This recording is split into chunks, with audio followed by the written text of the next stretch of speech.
This is Narzet Podcast. Have a listening. Hai semuanya, kalian sedang mendengarkan Narzet Podcast Season 5. Sebenarnya bentar lagi mau ke Season 6 ya. Tapi Narzet Podcast ini umurnya sebenarnya udah 6 tahun ya, udah tahun ke-6 di 2024 ini. Tapi kenapa kok seasonnya lebih kecil daripada tahunnya gitu ya? Karena 2023 sempat vakum, nggak create episode atau take podcast sama sekali. Dan juga di tahun 2022 pertengahan ke akhir juga jarang banget bikin episode. Jadi akhirnya alhasil kalau secara kuantitas ya Narzet Podcast saat ini masih di season 5, penghujung season 5 dan akan masuk ke season 6 setelah episode ini gitu ya. Oke, sebenarnya gue pribadi baru-baru ini udah mulai punya banyak waktu senggang karena memang gue baru selesai kontrak kerja di perusahaan corporate tempat gue bekerja sebelumnya gitu ya. Mungkin gue belum bisa kasih tahu sekarang ya. Someday gue akan cerita di mana, karena gue juga pengen sooner or later gue akan coba ceritain juga beberapa story yang bisa mudah-mudahan bisa jadi inspirasi atau menjadi motivasi teman-teman pendengar Narzet Podcast gitu ya. Ketika gue bekerja selama 2 tahun di corporate ini gitu ya. Tapi ya nanti aja lah. Nah, di waktu senggang gue ini sejak pertengahan hingga akhir bulan Juni ini ya, bulan 6 2024. Sebenarnya gue udah mulai nyusun, setidaknya ada 4 topik yang pengen gue jadiin episode, 4 episode gitu ya, 4 topik menjadi 4 episode yang terpisah gitu ya, 4 episode masing-masing gitu ya. Tetapi karena kebetulan gue juga adalah praktisi di industri IT, dan baru belakangan ini ada berita dari sejak tanggal 17 Juni 2024 ya, kalau yang gue cek di kompas.com beritanya yaitu pusat data nasional yang dikelola dan dipegang aslinya menjadi tanggung jawab dari Kemkominfo, Kementerian Komunikasi dan Informatika Negara Republik Indonesia ini gitu ya. Itu diserang oleh ransomware gitu ya. Dan mungkin kalian pendengar juga tahu gitu ya. Bahwa ransomware ini biasanya karena phishing ya, karena kejebak oleh social engineer atau phishing. Jadi bukan serangan yang sangat canggih, sebenarnya ini terpancing ya, pengguna ataupun yang megang server atau apapun itu, operatornya terpancing mungkin klik-klik tertentu sehingga masuklah ransomware ini gitu kan. Dan ransomware ini kan juga bukan virus atau malware baru ya. Ini sudah ada sejak jenisnya lah, at least untuk jenisnya itu sudah ada sejak tahun 2017 waktu heboh-hebohnya Windows XP kena ransomware. 2017 ingat gue sih. 16 apa 17 ya, sekitar itulah gitu ya. Dan terus berlangsung sampai 2018 gitu. Dan biasanya ransomware ini modusnya simple sih, pemerasan gitu ya, pemerasan dengan sejumlah uang yang sangat besar gitu, dan diminta untuk ditransfer ke dalam bentuk cryptocurrency kayak Bitcoin gitu. Nah, terlepas dari itu, yang mau gue bahas di sini adalah, mungkin gue nggak mau terlalu banyak bahas ya. Yang pasti inti dari yang mau gue ceritakan di episode ini adalah gue sangat-sangat kecewa, seperti kalian semuanya juga ya, sangat kecewa dan sudah tidak punya rasa percaya sama sekali gitu ya terhadap integritas dan kinerja Kemkominfo maupun vendor yang mereka pakai. Misalkan katanya kalau nggak salah di artikel ini dibantu sama Telkom juga gitu ya. Baik pusat data nasionalnya itu sendiri maupun pusat data nasional sementara PDNS. PDNS ini mungkin itu ya, kalau di dunia IT itu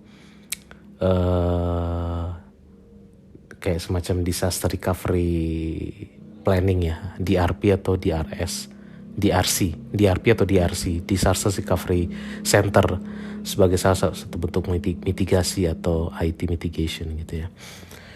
Nah, gue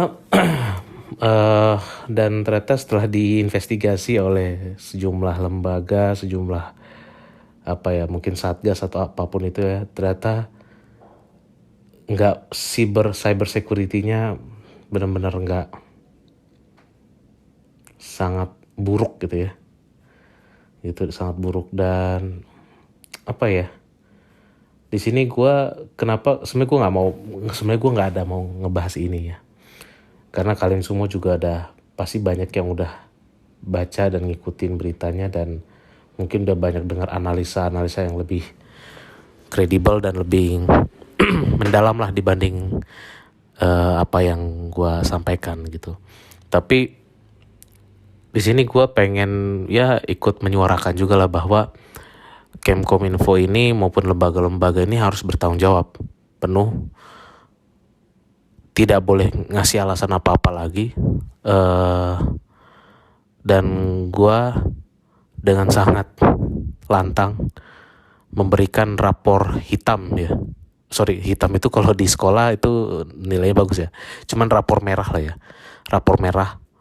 Atau kalau misalkan dulu zaman COVID itu pandemi, areanya itu bukan area merah tapi area hitam lah ya, udah black death ya, buat Kemkominfo dalam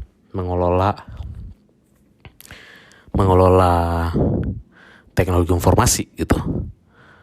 Ini bukan masalah cyber security doang, tapi menurut gua mereka ini anggarannya kan nggak sedikit ya.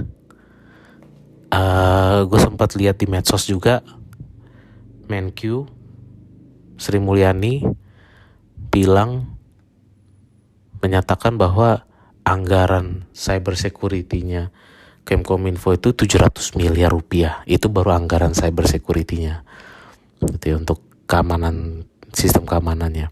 Dan PDN, Pusat Data Nasional itu gue gak tahu isinya apa aja selain data KTP kita, data NPWP kita juga mungkin, dan data-data paspor dan sebagainya. Tapi gue khawatir banyak data-data lain yang lebih sensitif gitu ya. Ditambah lagi, sejak Oktober 2022 sudah ada undang-undang baru yang namanya Undang-Undang PDP, Perlindungan Data Pribadi. Nah, seingat gua PDP ini ada 2-3 pihak lah ya. Kalau istilahnya pihak ke-1, pihak kedua, pihak ketiga gitu ya. Nah, Kemkominfo ini sebagai antara itu controller atau prosesor lah gitu ya.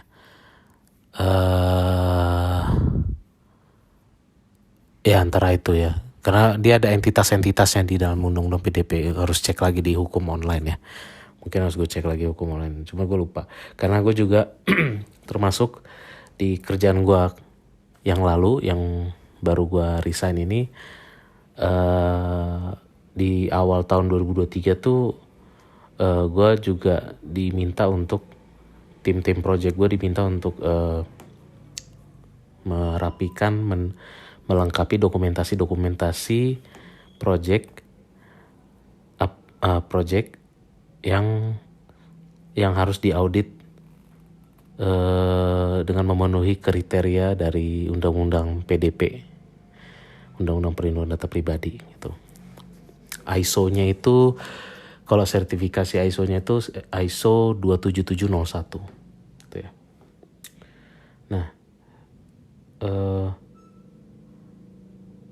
Nah di sini selain bertanggung jawab penuh tanpa ada undang-undang PDP pun saja mereka ini seharusnya udah harus kena sanksi berat nih. Kemkominfo, Menkom, menterinya, jajaran-jajaran yang bertanggung jawab, tim cyber security dan sebagai macamnya lah gitu ya, dan lain-lain. Tapi apa nih gue nggak tahu gitu ya. Yang pasti ini harus dikasih sanksi menurut gue, harus dikasih sanksi berat gitu ya. Ya nggak ngerti lah ya, entah kalau negara ini benar-benar serius dalam hal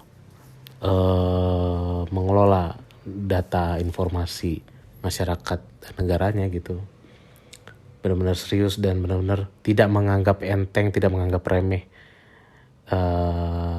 data informasi yang dimiliki masyarakat Indonesia, seluruh lapisan masyarakat gitu ya, menengah atas sampai bawah gitu.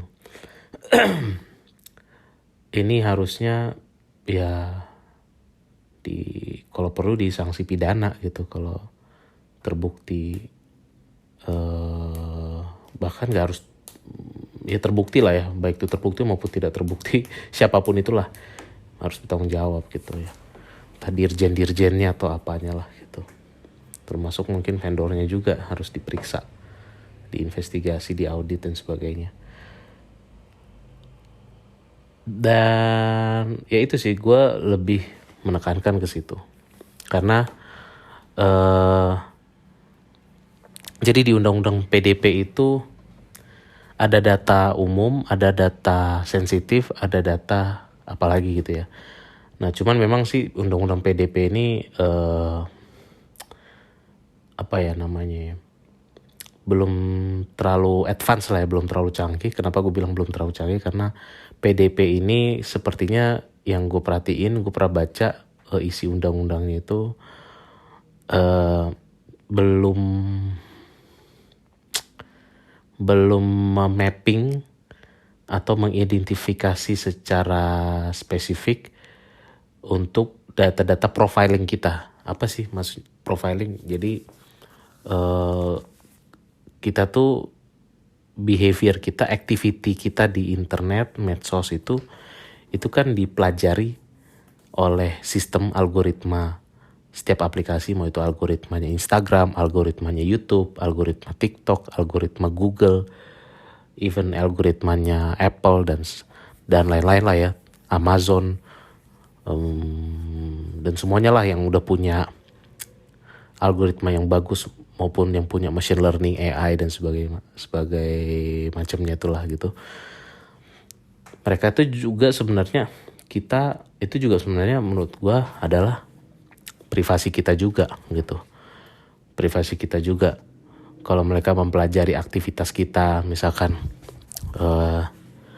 kita sering suka, misalkan gue suka nonton video wisata alam, video air terjun, video orang main sepeda, video orang ngulik sepeda, video orang main mobil off-road dan lain-lain dan sebagainya gitu kan. Menurut gue itu juga adalah salah satu privasi aktivitas kita yang harus dijaga juga, dilindungi juga atau diatur di undang-undang. Karena Instagram, TikTok, YouTube, Facebook, Google itu adalah prosesornya gitu kan, yang memproses data itu. Kalau nggak salah prosesor ya, mereka prosesor. Gue harus buka lagi nih hukumonline.com tentang undang-undang PDP, atau gue Google ini judulnya, undang-undang PDP, langsung keluar loh. Oke. Gue lebih senang buka di hukumonline.com ya, lebih praktis, nggak bertele-tele kalau kayak di website pemerintah. Nah, ya ini artikel lagi, sebentar.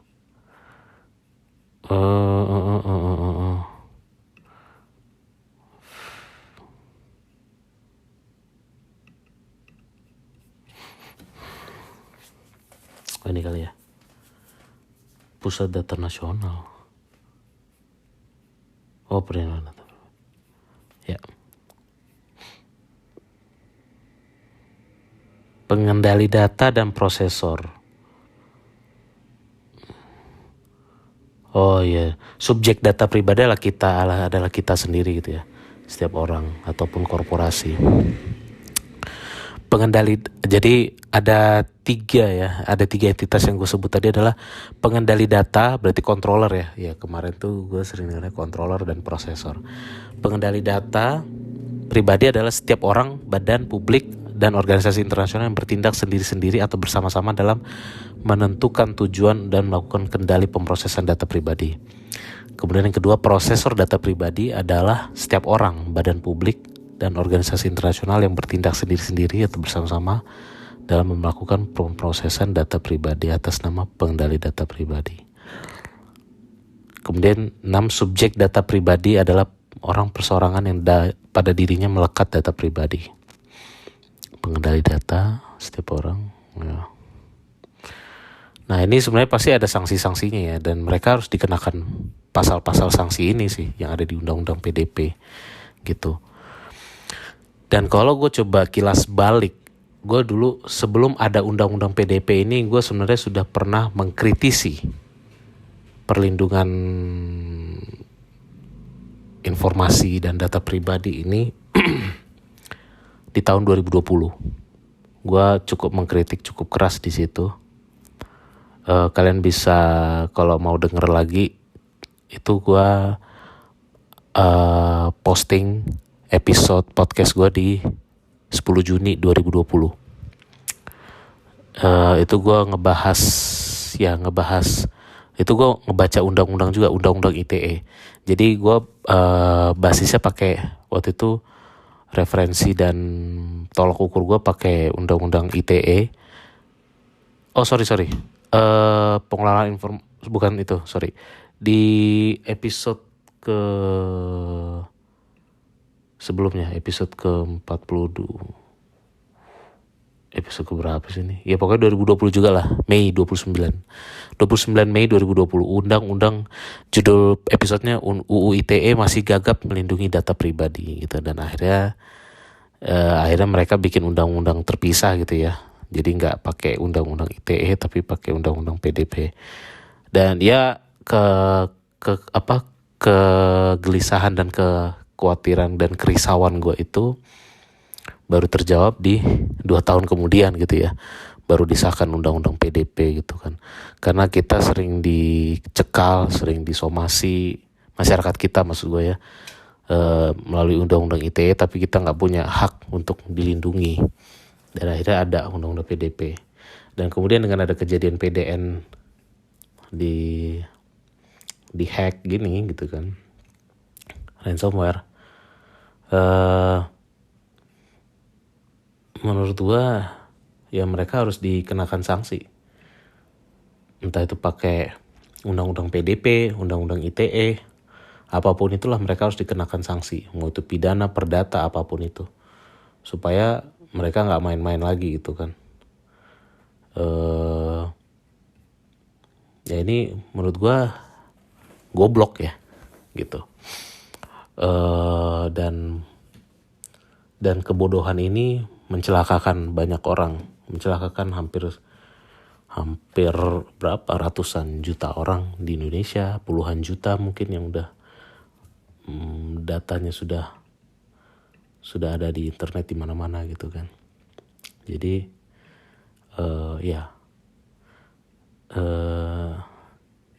ya seperti itu gitu. Jadi kalian kalau ingin memperjuangkan ya silakan, kalian juga boleh tulis kolom komentar tulis di komentar ya, atau apa nanti ada sekarang kan di Spotify ada ya fitur untuk komen. Kalau polling gue nggak tahu ya, gue nggak tahu apa yang mau gue pull. Cuman ya itu menurut gue kalian setuju nggak gitu? Boleh kalian sampaikan. Kalian setuju nggak dengan pendapat gue bahwa ya mereka harus dikenakan sanksi dengan secara serius gitu, baik itu yang ada di Undang-Undang ITE maupun yang ada di Undang-Undang PDP, perlindungan data pribadi gitu. Dan selain kita minta solusi buat mereka dan harus mereka berikan ke kita, ke masyarakat, menurut gua targetnya harus tahun ini sebelum ganti tahun gitu ya. Mungkin 3 bulan 4 bulan lagi udah harus ada hasilnya seperti apa yang mau mereka pasang cyber security infrastrukturnya dan segala macam gitu ya. Bahkan gue belum sempat bahas backup data ya. Itu kalau namanya backup data itu kan harusnya itu sudah tercover dalam sistem DRP ya, disaster recovery planning. Semuanya itu harusnya udah ada backupnya di situ. Itu. Entah backupnya seperti apa yang nggak tahu. Kita belum bicara lagi SLA, Service Level Agreement-nya seperti apa. Ya, itu aja udah saya nggak tahu ya mereka tuh kerjanya apa sih gitu ya. Selain makan uang haram gitu kan. Ya sebenarnya ini udah nggak bisa dimaafin lagi sih. Kalau ini menurut gue nggak bisa dimaafkan. Ini udah cyber security, keamanan data, keamanan server, infrastruktur server, mitigasi, membackup data, cloud, perlindungan segala macam itu udah sebagai kewajiban dan kebutuhan primer dalam mengelola infrastruktur IT dimanapun seluruh dunia ya, harusnya berlakukan seperti itu. Dan gue juga gue jadi inget si Menkominfo-nya ini, si Budi Ari ini ya, Budi Ari yang kok gue lihat nggak ada kayaknya selama ini gue lihat dia di Total Politik tuh bukan ngomongin tentang teknologi informasi, bukan ngomongin tentang hal-hal seperti itu, malah ngomongin parpol gitu ya. Ini emang lucu, aneh, bin ajaib nih manusia ya. Ini gue pertanyakan nih Jokowi, kenapain dia milih Menkominfo nggak kompeten kayak gini. Tapi lebih nggak kompeten lagi dirjen-dirjennya ya. Nah gue juga gue pernah lihat videonya baru kemarin atau hari ini gitu, di hari gue tag podcast ini. Dia menjelaskan ke DPR di sidang DPR gitu, sidang komisi. Dia menjelaskan bahwa backup data itu dulu opsional, harusnya mandatori. Ya ampun Tuhan, itu Budi Ari. Kalau dia bawahan gua, udah gua SP3 tuh. Beneran, atau enggak minimal gua SP2 tuh. Kalau dia bilang itu harusnya mandatori bukan opsional, gak usah ngelapor, lu tuh harusnya udah membereskan itu gitu loh. Mau itu dulu salahnya Johnny G. Plate kayak Menkominfo sebelumnya, ataupun salahnya Dirjen, itu dia kan bukan sebulan 2 bulan baru kerja di Kemkominfo kan. Setahu gue dia udah dari tahun lalu udah kerja di Kemkominfo gitu. Masa dia nggak ada ngecek, nggak pernah rapat, nggak pernah nge-review, nge-audit atau apa, gimana keadaan infrastruktur IT yang dipegang Kemkominfo gitu, apalagi yang menyangkut data masyarakat dan sebagainya gitu. Kenapa dia baru jelasin itu opsional ya, harus mandatori? Ya ampun, gila nih orang. Lu bukan mahasiswa yang salah terus lu bisa koreksi. Lu tuh udah dibayar oleh negara, oleh masyarakat. Semuanya lah, dirjen-dirjennya, staff-staffnya, dan staff-staff kementeriannya. Aduh, kacau. Jadi menurut kalian setuju nggak kalau mereka harus disanksi seberat-beratnya ya atas kelalaian dan dan ketidakkompetensian mereka? Tidak kompeten. Menurut gue tidak kompeten sama sekali ya. Buruk sekali. Kalau Anies dulu bilang nilainya Prabowo waktu mereka lagi kompetisi lagi duel cawapres 11 dari 100 katanya ya. 11 dari 100 nilainya itu ya. Kalau gue menilai Kemkominfo jajaran-jajarannya sih dengan keadaan seperti ini ya 0,1 dari 100 sih. Ya 0,1 dari 100 atau gue naikin dikit lah 0,5 dari 100 udah. Itu nilai gue buat Kemkominfo ya. Nggak pantas lah menurut gue kerjanya mereka kayak begini ya. Gue ngerti atau ada trik-trik apa gitu ya. Tapi buat apa sih make trik-trik rekayasa lagi, di balik itu semua ada apa gitu kan. Di balik bakwan ada udang gitu kan. Buat apa gitu kan, kayak nggak mungkin kan. Harusnya lurus-lurus aja, namanya dunia teknologi itu harusnya eksak lurus gitu loh. Gitu. 1 × 1 sama dengan 1, 5 + 5 sama dengan 10 kayak gitu. Harusnya nggak ada pakai intrik-intrik gitu loh. Kenapa? Apakah sengaja kena ransomware atau apa? Man, come on. Nggak mungkin kan. Harusnya nih eksak dan lurus lah gitu. Kalau kementerian yang berbasiskan teknologi gitu, berbasiskan matematik, hitungan logika, rasional dan sebagainya. Ya itu aja sih paling yang mau gue utarakan ya, soal kasus besar ini gitu ya, skandal pusat data nasional yang dihack dan disusupi ransomware dan diperas 8 juta US dollar ya. Jangan lagi nanti jadi permainan uang lagi nih sama Kemkominfo. Ya itu sih menurut gue. Rakyat Indonesia menunggu kepastian apa pertanggungjawaban negara dan vendor-vendor untuk mengatasi ini gitu ya. Kalau mereka harus tebus 8 juta US dollar, ya pakai duit kalian lah gitu. Jangan pakai duit rakyat lagi. Jangan ngambil ngutip-ngutip dari pajak lagi. Itu brengsek kalian kalau kayak gitu. Oke, itu aja dari gue yang mau gue sampaikan sebagai masyarakat biasa, pemerhati perkembangan teknologi maupun sebagai praktisi industri IT selama 11 tahun, 12 tahun lebih lah gitu ya. Oke.